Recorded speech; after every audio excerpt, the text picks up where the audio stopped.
Good morning, good morning. Ito ang ating ulam ngayon, isang pork chop. Siyempre, binabad na natin yung pork chop. Naglagay na rin tayo ng paminta, asin, at harina. Pinainit na natin guys yung kawali. Para ilagay na natin itong masarap na pork chop. 5 to. Yung isa yung dalawa binigay ko dun sa kapatid ko. Sabi ko siya na magluto. Ayan, tara samahan nyo ko. Tayo magluto.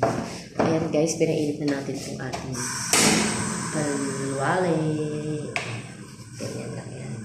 Saka na natin ito ilagay. Ganyan.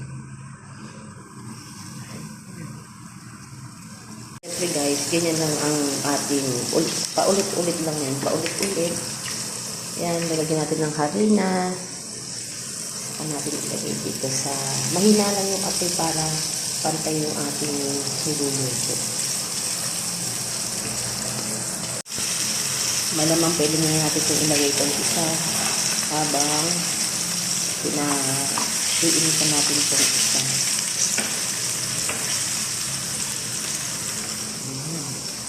Ang ganda nung bili ni Brenda ng karne, talagang malaman.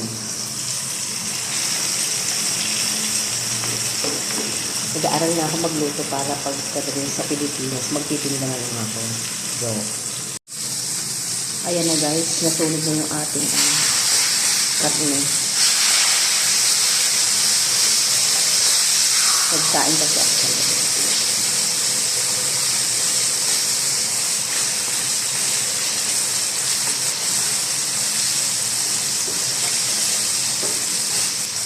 Ganda. Sarap. Tapos sasawang suka sa katolik na may sili ako. Guys, ito na ang ating ulam ngayon. Yan. Ang sarap. Ito na siya. Malito na siya.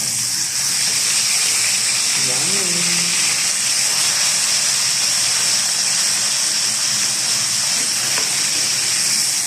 Yan, yan, yan. Yan, yan, yan. Masarap. Masarap. Yan, yan, yan. Yan, yan, yan. Masarap. Masarap. Yan. Thank you, Brenda. Kapasabay. Ang ganda ng bili mo.